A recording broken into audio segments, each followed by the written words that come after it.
Buenas tardes, jóvenes. Vamos a estar revisando el día de hoy sistemática y taxonomía.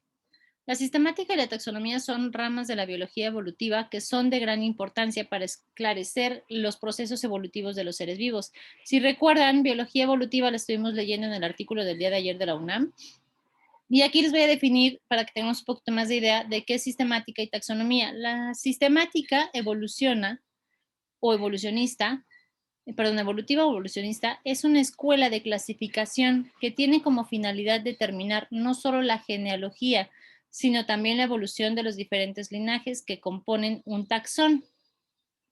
En la década de los 40 se produjo una revolución conceptual en la sistemática. Los sistemáticos se empezaron a interesar no solo por la descripción, sino por el...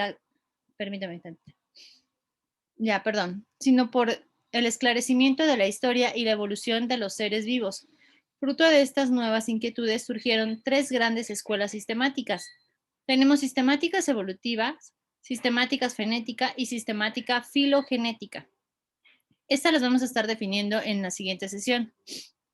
Y de ahí tenemos por otra parte la taxonomía. En su sentido más general, la taxonomía es la ciencia de la clasificación. Habitualmente se emplea el término taxonomía de Linneo para, para la ciencia de ordenar la diversidad biológica en taxones anidados unos dentro de otros, ordenados de forma jerárquica, formando un sistema de clasificación. La taxonomía biológica es tratada como una subdisciplina de la biología sistemática, que además tiene como objetivo la reconstrucción de la filogenia o historia evolutiva de la vida. Bien, aquí hay que recordar algo. La taxonomía, si ustedes se acuerdan, en investigación aplicada la estuvimos revisando para la construcción de sus objetivos. Es la clasificación de ciertos verbos que nos van a ayudar a entender de qué va a tratar este tipo de investigación. Y así, la parte sistemática, estamos hablando de lo que va a medir la evolución, como que los niveles evolutivos que hay. Entonces, nos vamos a apoyar con este video para entender un poquito más y ver la importancia que tiene el árbol de la vida. Ustedes me dicen si ya se puede ver. Ya, profe. Ok, perfecto, gracias.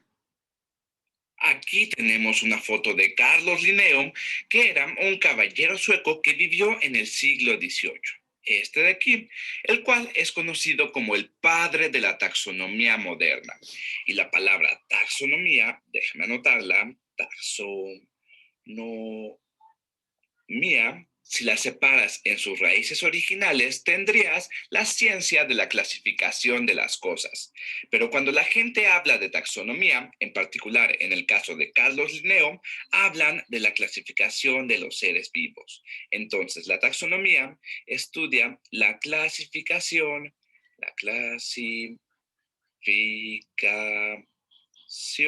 de los seres vivos o de los organismos, voy a ponerle así, organismos. Bien, y bueno, antes de que surgieran las ideas de Carlos Linneo, las personas se daban cuenta de que había especies de animales, que los leones tienen ciertas características que los hacen leones y que se pueden cruzar entre ellos y cosas así, que los monos o los chimpancés se pueden cruzar solamente entre ellos, lo que los hace especies distintas, y que los osos polares son especies separadas y los humanos también son una especie separada. Pero su verdadera innovación y lo que él puso sobre la mesa es que propuso agrupar a los animales no solo en especies, sino también agrupar a las especies en otras categorías. Y justo así es como obtuvimos el género. Si agrupamos especies similares, estas forman un género. Pero esta idea también data desde los antiguos griegos. Entonces, él fue todavía más allá. Dijo, ¿por qué no agrupar los géneros similares y así formar órdenes? ¿Y por qué no agrupar las órdenes similares en clases? ¿Y por qué no agrupar las clases similares en reinos? Entonces, lo que él hizo fue decir, a lo mejor puedo crear un árbol de la vida, puedo crear una estructura donde podamos ver qué tan apartados están dos organismos. Y es por eso que él es el padre de la taxonomía moderna. Ahora, él no tenía muchas herramientas que tenemos actualmente. todo lo que él podía hacer era depender de sus poderes de observación y decir, ok, este tipo de animales tienen pelaje o se reproducen de esta manera, o ponen huevos o no ponen huevos, o bien tienen columna vertebral o no, o qué sé yo. Esto era lo mejor que podía hacer cuando hacía la taxonomía de los organismos. Pero desde entonces, obviamente ha habido toneladas de innovaciones en nuestra manera de percibir a los animales o al mundo natural. Y también han cambiado nuestras herramientas para estudiar la taxonomía. Entonces, una cosa que él no conocía es la evolución. La evolución, esta idea de un ancestro en común. Y nuestro entendimiento de la evolución y nuestra habilidad para ver el registro fósil nos ayuda a tener una idea más precisa de qué animales están relacionados entre sí. Es decir, podemos ver si tienen un ancestro en común reciente o más antiguo. Y lo que inclusive Carlos Darwin no tenía y que ahora nosotros tenemos y usamos como una herramienta en la taxonomía es la evidencia genética, el ADN, porque ahora no tenemos que depender del registro fósil. Podemos ver qué tan similar es el ADN de dos especies que existen actualmente y esto nos dice hace cuánto se separaron o bien cuándo esas dos especies se convirtieron en dos especies distintas. Ahora, con lo que he dicho quiero ser muy claro, y es que esto se me hizo muy confuso cuando vi por primera vez esta idea de taxonomía. La taxonomía es tanto un arte como una ciencia. E inclusive en estos días las personas debaten sobre cuál será la mejor manera de clasificar a los organismos. Hasta el día de hoy, el ADN ha sido nuestra mejor herramienta. Nos da una manera más sistemática y más analítica para decidir qué tan cercanos son dos animales, pero en gran medida muchas de estas categorías son arbitrarias. Es decir, dónde hacer la distinción entre reino, filo, clase, orden, familia, tribu o género es un poco arbitrario. Estas solo son escogidas con base en lo que dijeron los primeros taxonomistas, incluyendo a Carlos Linneo, y diciendo, oh, esto se ve como un organismo que deberíamos agrupar por aquí, pero realmente ellos pudieron agruparlo en un nivel superior o inferior. Entonces, estas cosas que tenemos aquí, en cierta manera, son arbitrarias. Y un modo más analítico es solo ver qué tanto ADN tienen en común y luego usar eso como una medida para ver qué tan separados están dos animales entre sí. O bueno, espera, realmente debería decir dos especies, porque la taxonomía no solo es válida para los animales, aplica para plantas, bacterias, arqueas y todo tipo de cosas. Entonces, la taxonomía es una cosa más amplia que solo para los animales. Ahora, una vez que ya hablé de todo esto, pensé que sería divertido para entender mejor cómo funciona la taxonomía moderna, que comenzó con Carlos Linneo, usar este árbol que tengo aquí para darnos cuenta de dónde estamos los humanos, dónde figuramos en esta gran imagen. Y obviamente, solo estoy dibujando una pequeña fracción, o debería decir muy pequeña fracción, del universo de organismos que hasta ahora conocemos. Pero al menos enmarca la imagen de lo que nosotros entendemos por taxonomía y en particular de lo que entendemos por nosotros mismos, por lo que entendemos de los humanos. A nuestra especie, nosotros mismos los llamamos humanos, pero realmente somos los Homo sapiens. Sapiens es el nombre de la especie y Homo es el nombre del género. Y todo lo que voy a hacer aquí es decir lo siguiente. Si Homo es el género, entonces, ¿qué otras especies hay dentro de ese género Homo? Y la realidad es, o al menos hasta donde sabemos, que no hay otras especies vivas dentro del género Homo. Probablemente nosotros matamos a todos o a lo mejor de alguna manera nos cruzamos con ellos, lo cual argumentaría que no éramos especies distintas, pero lo más probable es que estas especies estuvieran compitiendo en el mismo ecosistema y rápidamente se volvieron especies en peligro de extinción cuando compitieron con nuestros antepasados. Uno de los organismos más recientes dentro de este género son los neandertales, y el término formal de la especie para ellos es neanderthalensis. Sin embargo, existe un debate si ellos son una especie distinta a la nuestra o no. Ahora bien, si vamos más arriba en el árbol de la vida, nos vamos a encontrar con la tribu. Este es un nivel superior en las categorías taxonómicas. Y a lo mejor lo has escuchado o tal vez no, pero la tribu viene de que nosotros, los humanos, tendemos a ser un poco más meticulosos en la clasificación entre más cercana sea a la especie humana. Cuanto más nos alejamos en el árbol de la vida, tendemos a ser menos meticulosos. O tal vez no, pero lo que quiero decirte es que cuando vamos a un nivel superior, llegamos a la tribu y nuestra tribu es la Hominini. Y estoy seguro que no lo estoy pronunciando bien, pero lo importante aquí es que hay otros géneros en esta tribu Hominini que no pertenecen al género Homo.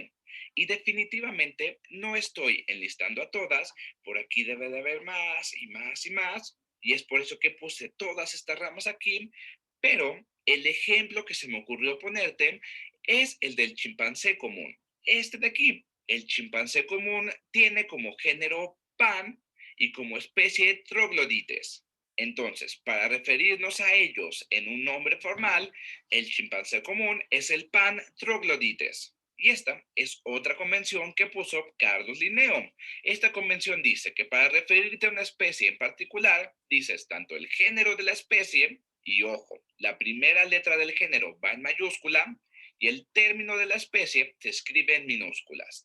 Entonces, nosotros somos los Homo sapiens, estos de aquí serían los Homo neanderthalensis, y este sería el Pan troglodites, o mejor conocido como chimpancé común. Ahora, ¿qué te parece si vamos a un nivel superior? Y en un nivel superior llegamos a la familia.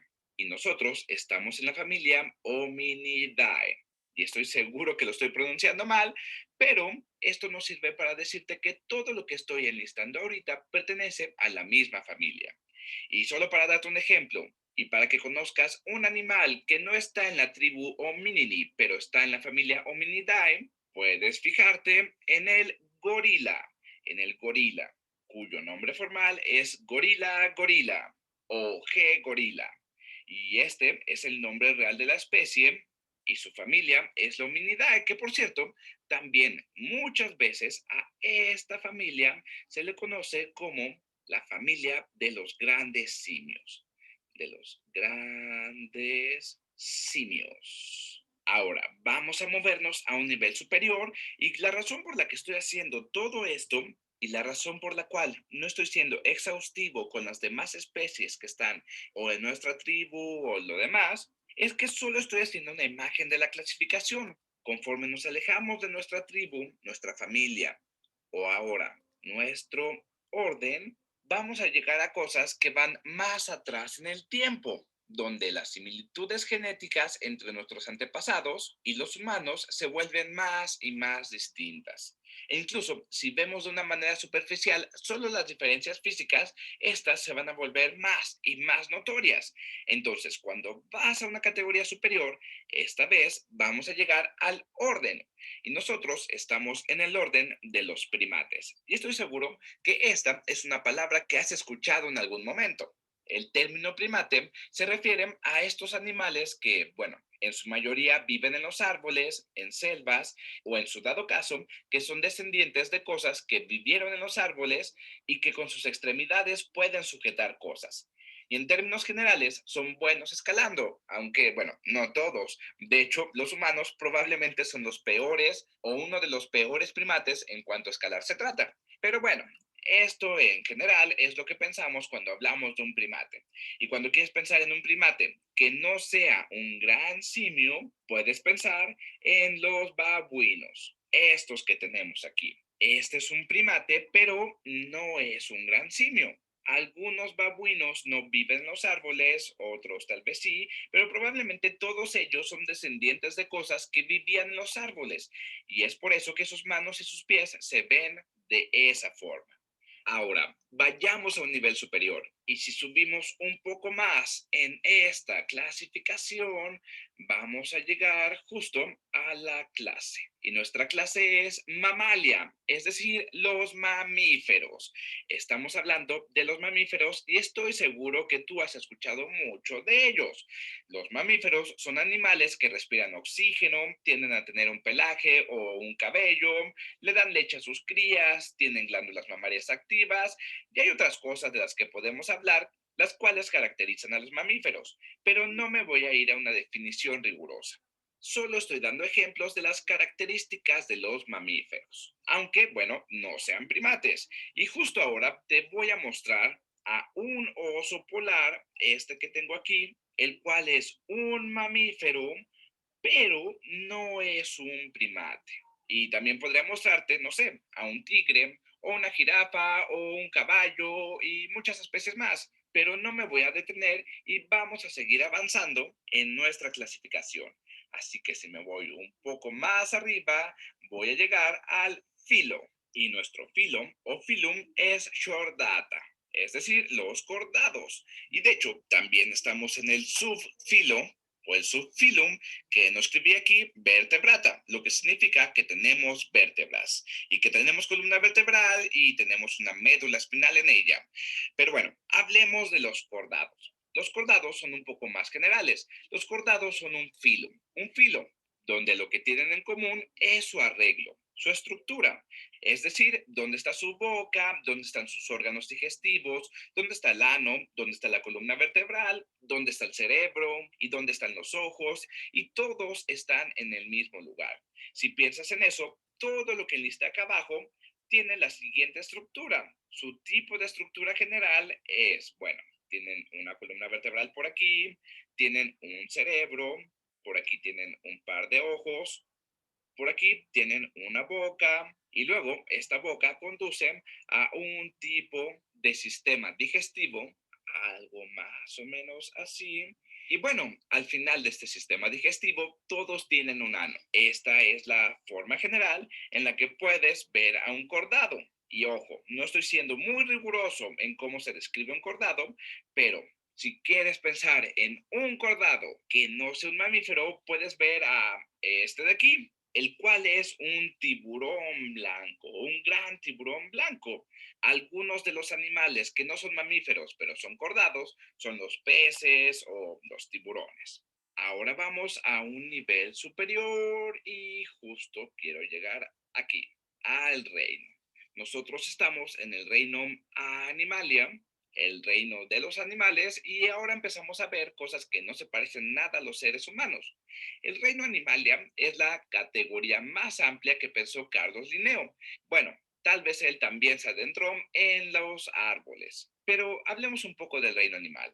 Cuando piensas en el reino animal y piensas en cosas que no son cordados, bueno, puedes pensar en cosas como insectos o medusas o un buen de cosas más. Y si todavía nos vamos a un nivel superior y hablamos de Eucaria, esto de aquí, el cual es nuestro dominio, Eucaria, es decir, estamos pensando en el dominio donde están todos los organismos que tienen células y dentro de esas células hay estructuras complejas. Entonces, si estás en Eucaria, tienes células con estructuras complejas y si estás en procariota, no tienes estructuras complejas dentro de tu célula. Pero otros eucariontes que no son animales, bueno, son cosas como las plantas, este de aquí. Y obviamente no le estoy haciendo justicia a toda esta rama del árbol de la vida que tenemos aquí, la cual puede ser más rica o es tan rica como todo lo que hemos dibujado antes. Esta es solo una pequeña, muy pequeña fracción de un árbol de la vida completo. Y si todavía quieres ir más arriba, podemos pensar aquí en la vida. Y en este nivel más grande, te debes de preguntar, ¿qué tipo de vida no es eucarionte? Es decir, no tenemos estas estructuras complejas como una mitocondria o un núcleo celular. Y bueno, puedes pensar en cosas como las bacterias. Y si todavía quieres ir más allá, puedes pensar en cosas como los virus, que incluso se sigue debatiendo si son seres vivos o no lo son, ya que estos organismos que tenemos aquí dependen de otros seres vivos para reproducirse, pero ellos sí tienen material genético, como todos los demás. Y es que esta idea me parece algo alucinante. Observa lo que acabo de decir.